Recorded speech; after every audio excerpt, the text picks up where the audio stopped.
Lynn Taylor. I'm an indie author interviewing other indie authors, and today I have John Fraser with me. Is that correct? It is I was correct. I was always scared I was saying your last name wrong. It's good. It's perfect. Perfect. So we've actually, I think, besides you and YKY Sadiq or Sadiq, you guys were my first friends on TikTok, and so this is really fun having this come full circle to have Yeah. you on the podcast and talk about this. Yeah. Well, that's you were one of the first people that I actually had legitimate contact outside of just the realm of TikTok. Same with Sadiq and Renee, obviously. Yes, and Renee in there Julio is too. another one.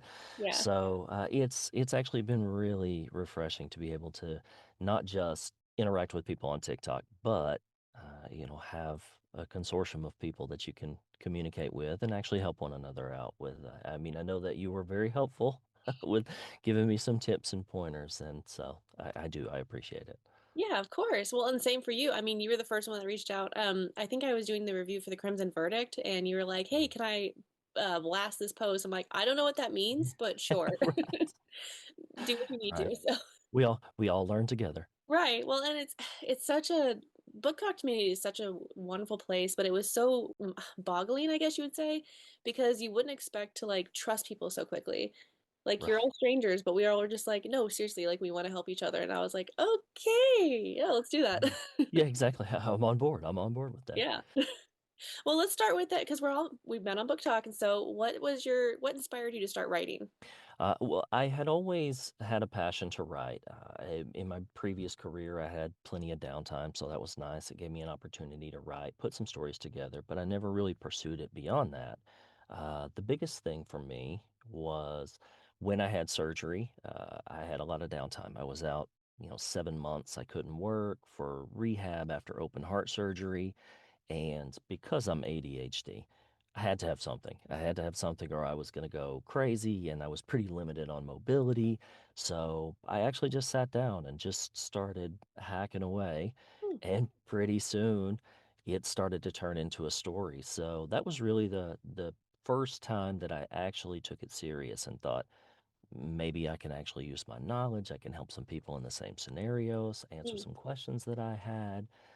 So I got super nervous, obviously, with the first, and it's like I don't know how I'll ever happen to have a friend whose husband has published, I don't know, 13, 14, 15 books, a lot of books. And he said, Just do it. You correct it later. Who cares? Just do it. Like, no one's going to hold your hand through the process. Just get going." And that was the motivating factor for me to actually hit that upload button and just get going on this. And Yeah. it's been great ever since. It's Right. perfect. And so it was that first one, your first book was the Getting Cracked book, It because it was you was telling getting your correct. story about that, which is a wonderful book. I mean, you did a great job of like guiding us through the entire process of it for someone who's not even dabbled in that at all. Well, I did. I tried to be just as basic in layman's terms, giving people the broad overview of what to expect, so it would reduce the amount of nervousness. After all this time, obviously, that is a very niche market. So, wildly, impressed with myself over the fact that when you adjust your Amazon marketing, Mm, it gives you the opportunity to pull up the 50 most searched terms when you're looking under certain categories. So now under heart disease or heart surgery, that book and then me as an author are two of the 50 most searched terms. So that has obviously been my largest success as an author yeah. because it is a pretty small niche. Yeah, but still, I mean, it's a pretty important thing too, because so like I know someone who went through open heart surgery and they had already gone through it before I found your book. But for me, obviously, I haven't gone through open heart surgery, but now I can kind of see as a someone close to someone who did that, like you can understand the feelings and the emotion and all the process that you had to go through. And so like your niche could be, you could have other people too that haven't gone through it, but have someone that they know who has. Right. Well, and that's I do hear I've heard not just from people having heart surgery from around the world, which is nice. I love it. I love when people contact me and I'm able to talk to them before and after. But I've heard from family members as well, because that kind of is the thing. It's like no one actually knows. Like Mm. everyone, and why is my family member responding like this? Why is this? Is this normal? Is this not? Really does. Hopefully, gives some people some broad strokes so that they can rest a little easier knowing that this is what's coming. So, Right, right. Well, and it's a terrifying thing. I mean, you even mentioned that too, where you're like the one of the negative or things that could happen is, an end of life. And right. so that is like that's probably the first thing that people are freaking out about. And so having this like, no, you're gonna feel like this. This is the normal process. Yeah, I think you did a great job with all that. Well, thank you. Thank you. I appreciate it. I Yeah. appreciate it. It is my baby. Yeah, of course, it's your debut novel, and it's a big part of your soul of who you are too. So Definitely. Most yeah. definitely. So how did you transition? Because you said you just sat down and wrote. So how did you transition from like a real story base of your own life story, but you moved into a novel base? How did you do that? So, like I say, I had written before, and luckily, everything that I had done before, I had saved on a hard drive. So I went, I looked for that, I started pulling it out. Obviously, as an evolution of writing, things changed. The transition. After I did the first one, I thought, well, now would be a good opportunity to go back. Let's look at those, let's look at the old things. And it really did. It just lit a fire in me as a brand new hobby to when I get home from work every day. I try to sit down and say, first things first, let's get some words on paper. Let's just write. Let's write for an hour. Let's try to get a chapter. Let's try to get 2,500 words, on the screen. So once that started, and it did ignite. It was actually a seamless transition. It brings me so much joy to just tell stories. I mean, I think I've always been a storyteller. I love telling stories. I love making people laugh. So I think it was the easiest transition. I'm getting older. I'm not necessarily interested in having a long day at work and then heading to the bar or to go, do these things, meet these people. I want to be in my home with my family. Mm. And this gives me the perfect opportunity to do something that I love and be somewhere that I love. So it was seamless. It was easy for me. I love it. I do. Yeah. Yeah, well, I mean, I'm 30 and I still am like, I'd rather be at home. But it's a very fun hobby, but it's humbling to kind of have something like that and like share it with the world. And it's not just you sitting them down and playing like a puzzle book and then you just put the puzzle book away. Like this is something that you can give back in a sense, and it's And inspiring it to other is and people. it is exposing. Yeah. That's when my oldest talks to me about books and about writing and about everything. And he's like, "Oh, I think I'd be interested. I think I'd like to do this too." And all, what is the one tip that and it's like you are laying your soul bare. Mm. You are doing something that you think is great. And if it is the greatest thing in the world, there will still be a section of people that hate it, Mhm. and they will not hesitate to tell you that they hate it. That is, I think, the being exposed like that is probably one of the most difficult things, just because people don't understand. There's no getting it back. Once it's out there, and it is an emotional connection to you. It's like your baby. You're putting this story out, and it can be trash or nonsense for someone else. And I think it's tough. You got to have thick skin. And if you Yeah. don't have thick skin, this is an industry that can eat you alive. I think really it can affect you. So I understand. It's very exciting and nerve-wracking all at the same time. Right. Well, and I mean, they always joke, they say don't look at the comments, and that's kind of the same thing for reviews. Like some people just they don't have an open mind or it doesn't it's their perspective of how they look at the art. I actually literally was just telling my one of my teammates on TA Books about this because she was getting down about a review and I'm like, everyone looks at a blank canvas that has a banana tape to it. And they'll go to the museum and they'll look at that and they'll be like, Right. well, it's just a banana tape to it. Or this person's like, I think they mean this, or I think they mean that. Like everyone's gonna look at a piece of art completely different. And it's really just a Absolutely. banana tape to it. Like, Well, and there is no escape. I know that I had an individual on a social media platform who got mad about a political discourse and immediately just went and started review bombing. mm, It's like it's his outlet. And of course, even my wife, well, what are you going to do about that? Nothing. I yeah. don't care. I mean, it's that's the nature of the world. You can't make all the people happy all the time. Right. It's Well, in the vulnerability of like spilling your soul, even against the people that are just gonna, they're just bored and they just want to start drama and whatever. But when you exactly. are exposing your soul, I think it's a twofold thing. I think one is it'll connect to at least one other person so well that they're gonna be like, this book found me at a time I didn't think I needed it.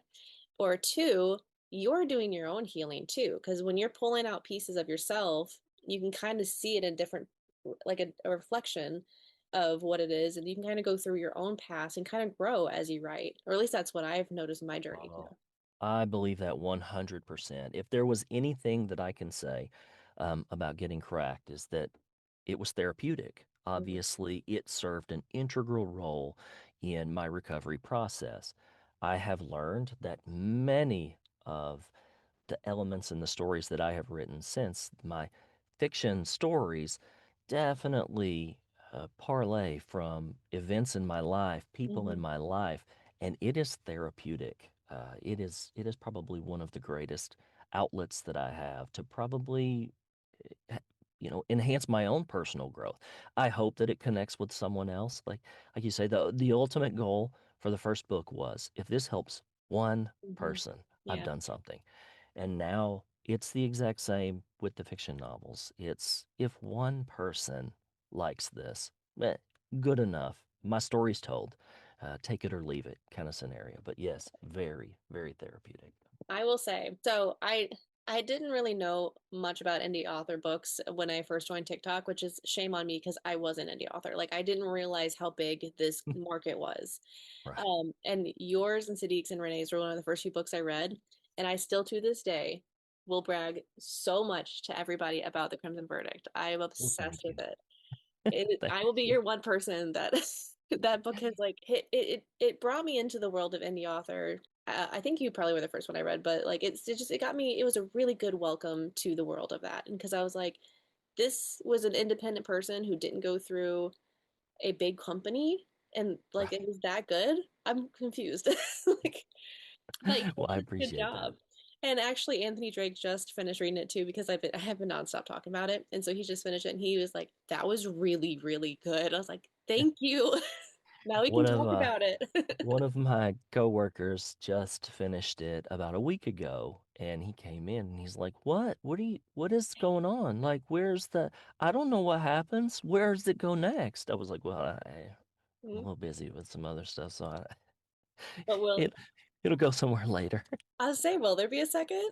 I Will you think there get will. more? I think eventually, I think that story, and that is one thing that for the majority of my books, I do try to leave them open, so that if you do want to go back, and if people do love a character, then you can go back and you can re-explore that realm and take it another step and do another story if it suits and if it's warranted.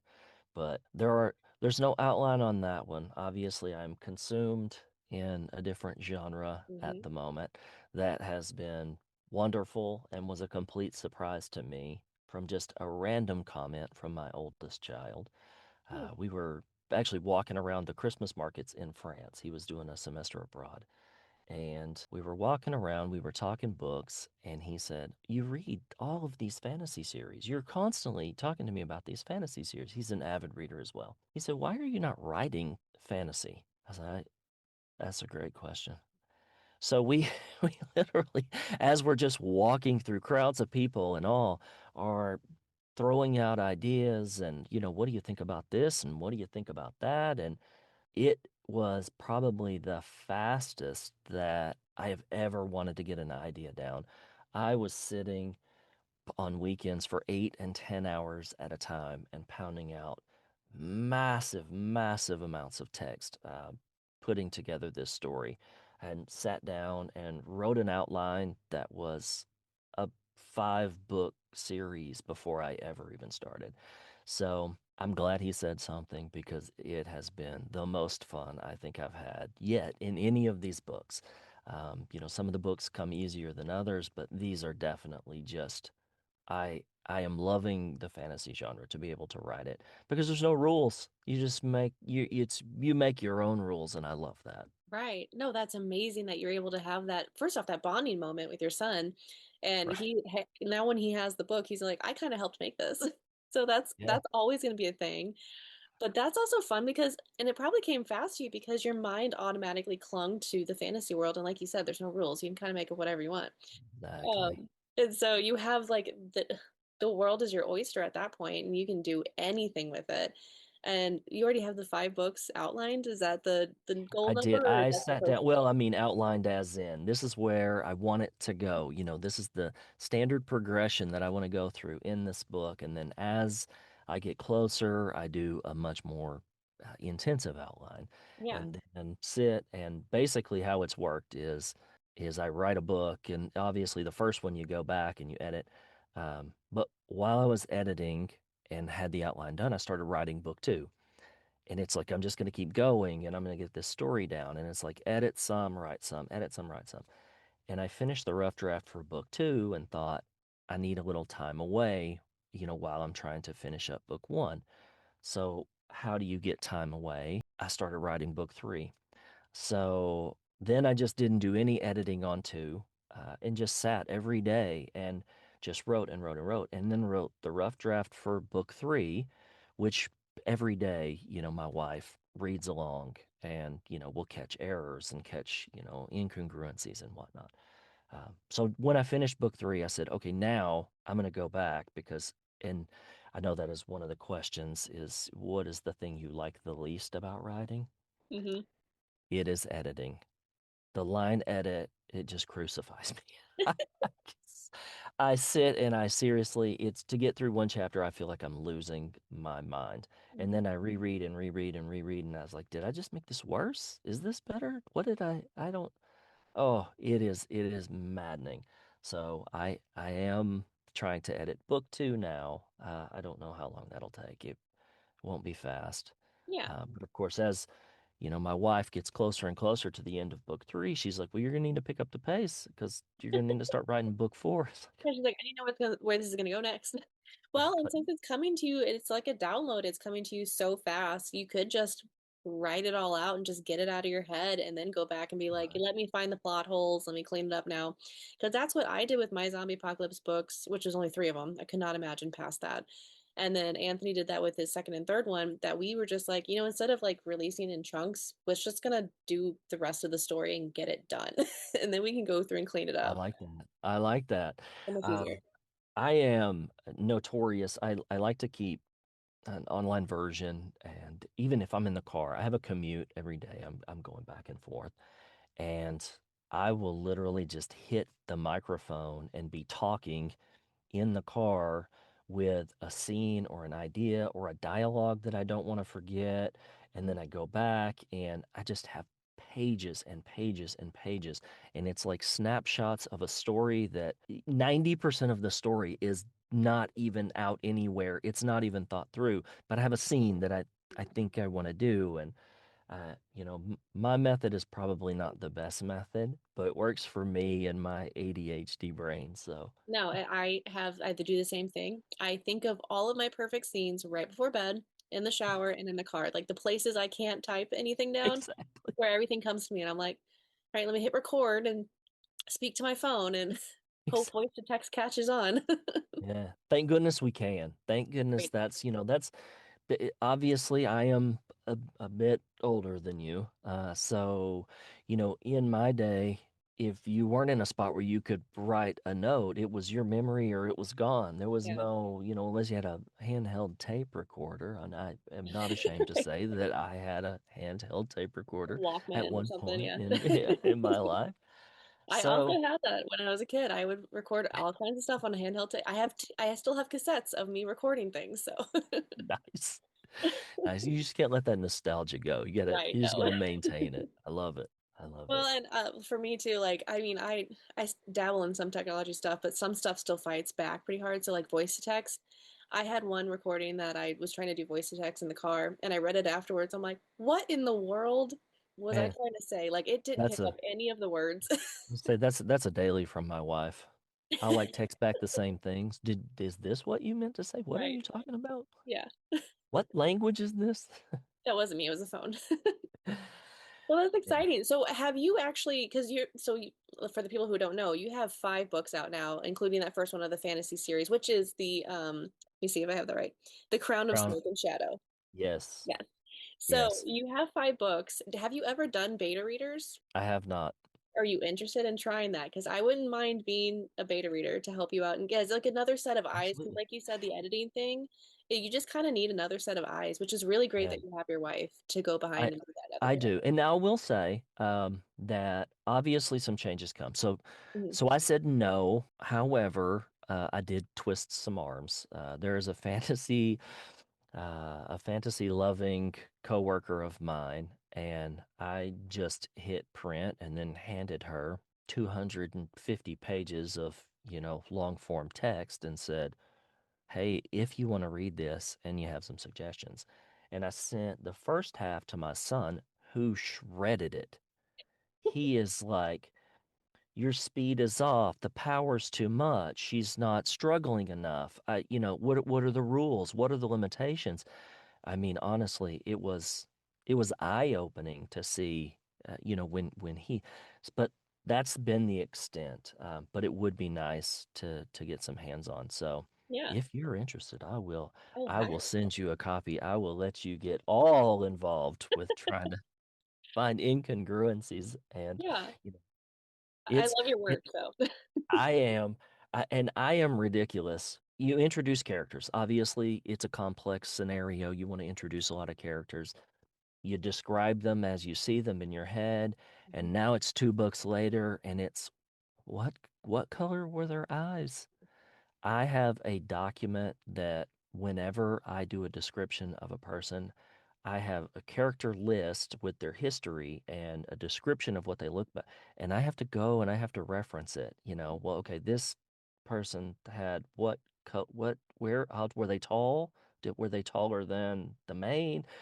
Because I am notorious for just right, and then Mhm. it's like, what did I do? What did I Oh, say? I'm the same. I co-wrote a book, my last one with Anthony Drake, and he handed me. So I did like the foundation of it, and then he went through and fluffed it up. But he handed me the outline, and he had like their backstory, their hair color, their looks, and everything. I was like, that's such a good idea, and I have never Yeah. thought to do that, like to have that reference guide.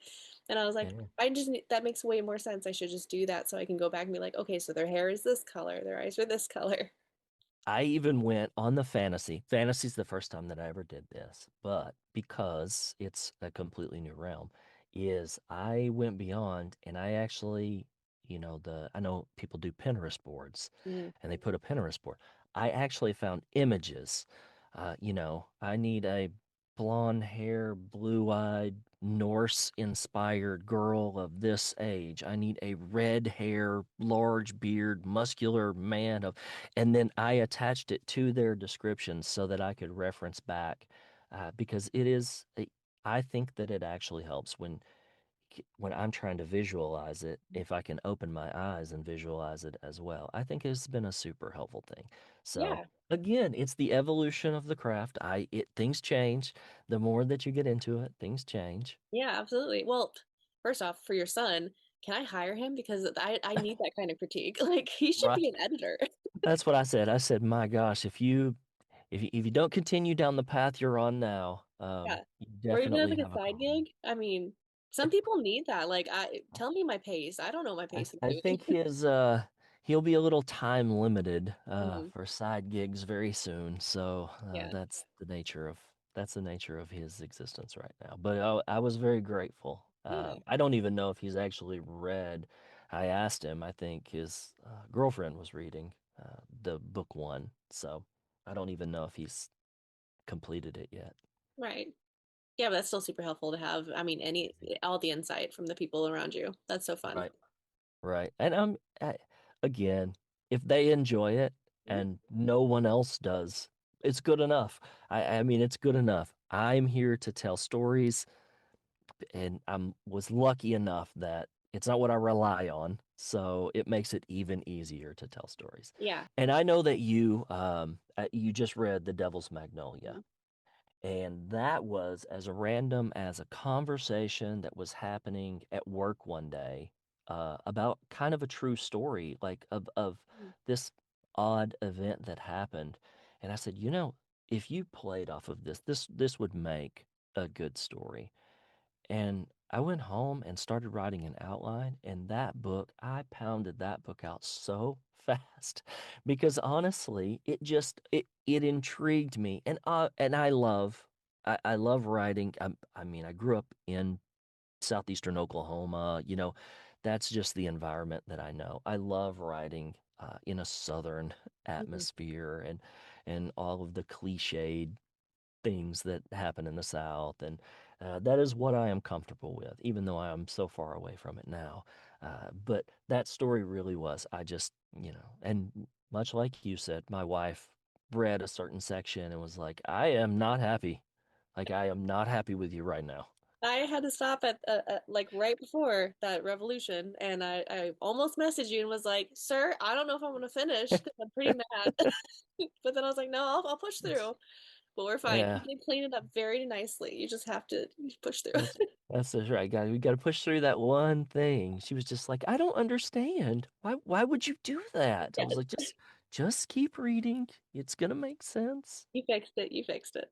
No, and that is fun to kind of like tie in like you said, pieces of you. And so like you have your home um hometown life and like having those memories of that area and just pulling that out Right. of your subconscious and putting that into a book. Yeah, I do. I love it. And obviously something that I think people outside of the realm of writing don't really understand. And I'm so impressed with certain there's a movie trailer just came out for Project Hail Mary. I don't know if you've seen it. Another Andy Weir book.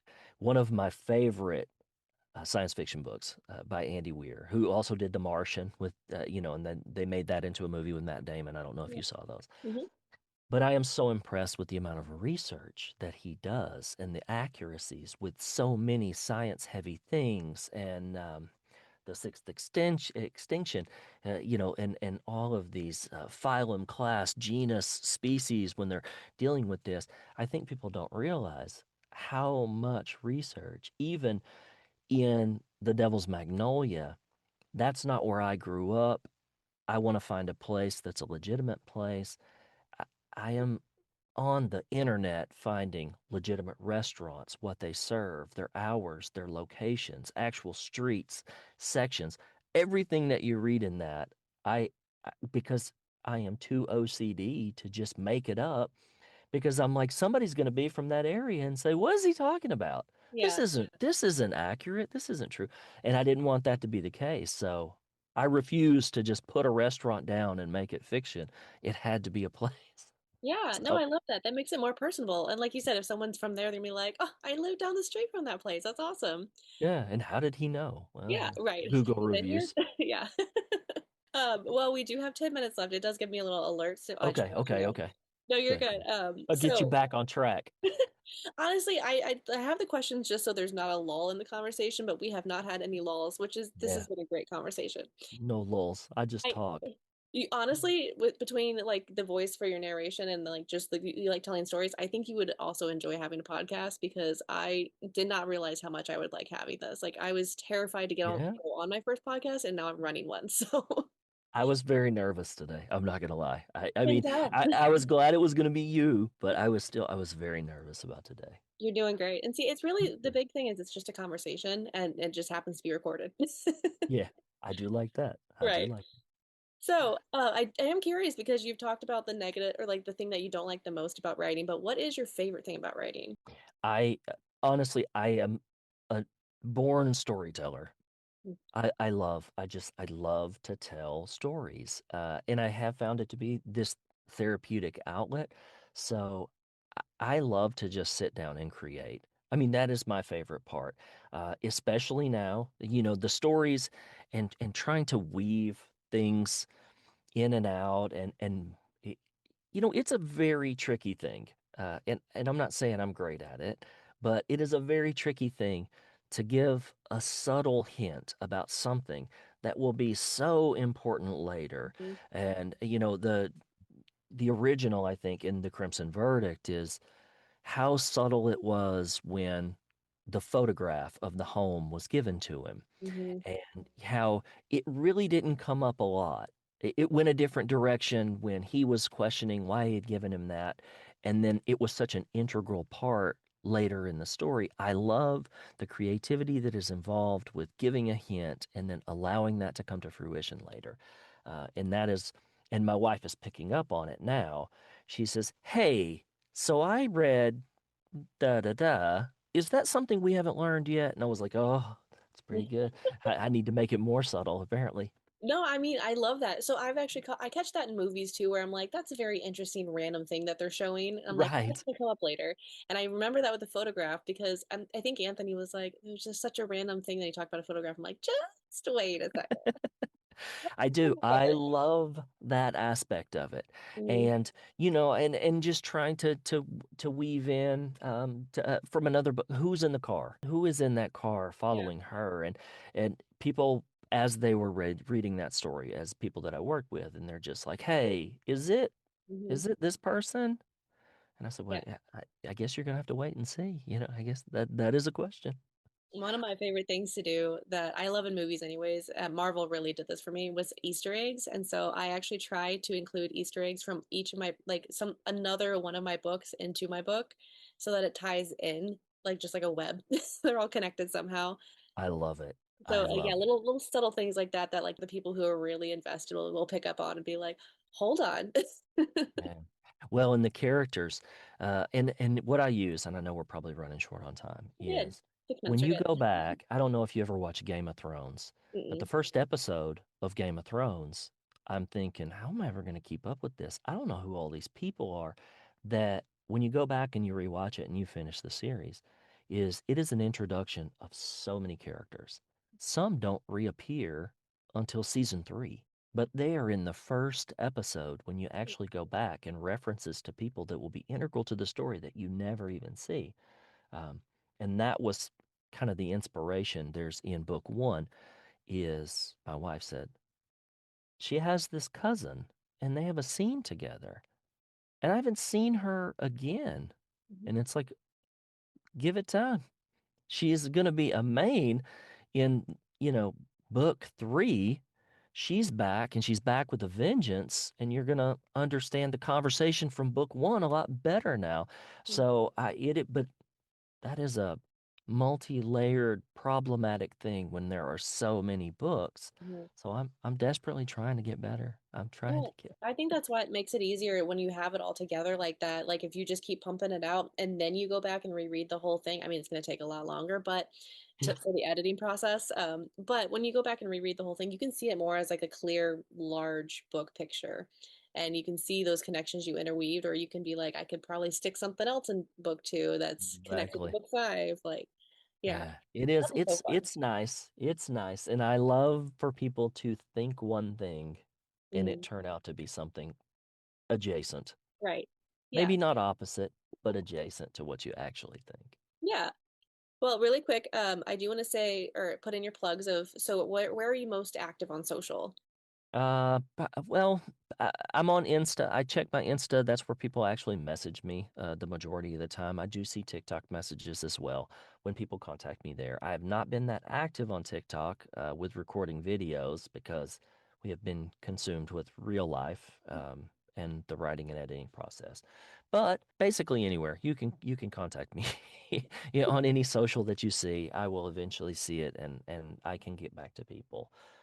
Books, I try to keep those as reasonable as possible as printing costs have gone up. That's demanded higher prices for print copies, but Kindle versions I try to keep as reasonable as possible.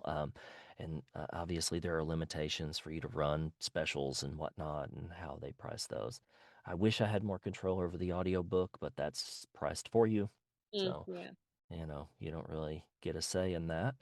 But yeah, I'm available everywhere all the time. I Yeah. Oh, guess. to add on to that, his ebook prices are really, really good. So if you're interested in even like trying out one of his books, I would suggest just running and grabbing one of the ebook prices or one of the ebooks and just see how his writing style is. And if you like it, then just get the rest of them. There you go. There you There you go. go. Well, and that's again, I would rather my story be told than have to worry about what my income is going to look like from Mm, KDP. Like I don't concern myself with that at all. I just I love to hear from people that say, "Oh, I love this," or "I hated this." Whatever. I love to hear. I would rather my story be told Yeah, than you're just getting your anything. story So, out. Yeah. yeah. All right. Do you want to do artworks? I did a terrible. I mean, it is a 10-minute. I did a 10-minute sketch. Okay. So, do you say the words or do I? Um, well, we could do either. So your words were cultivate, tread, and legend. Yeah. Okay, good. And Okay, we I can do had that. no idea what anybody else does. So that's on me. So I did a sketch and I'm going to show it to you. No judgment. Oh S- my goodness, that's amazing. So I created a man who hopefully looks like a legend. He's a cloaked guy and he's treading. He's on a walk and cultivate is every step that he takes. There's a flower growing from his steps. See? So there. I'm trying not to speak because then it takes the camera away from you, but I love that. That was really good. Wow, I didn't know you were an artist as well. Well, I used to be. I used to be considerably more of an artist than I am now. Yeah. Again, I have too many hobbies. That's that's the problem. That's too many hobbies. It's a good problem to have. I guess so. Well, and we do have a little bit of time. Speaking of art, if you wanted to brag about your, I forgot who it was that does your cover arts, but It's of my course, brother-in-law. yes, Yes, my brother-in-law, Cash Wheeler in Oklahoma City. I just want to say thank you so much. He is a godsend and a blessing. I give him a title and some information about what the story is about and maybe an idea. And he creates these and he does it. Yeah, I mean, my input is so minimal. I just say, hey, I was thinking maybe something like this. And then he starts sending me drafts, and I am always impressed. And for every change that I have to make, I know that this is not how it is for anyone else, but he is so good. He is so fast. He makes all my changes. And I'm so lazy because I don't give him legitimate sizes. And then when I upload it and it's a new size, and I say, can you send me another copy and make it like this? He always does it. He is so good.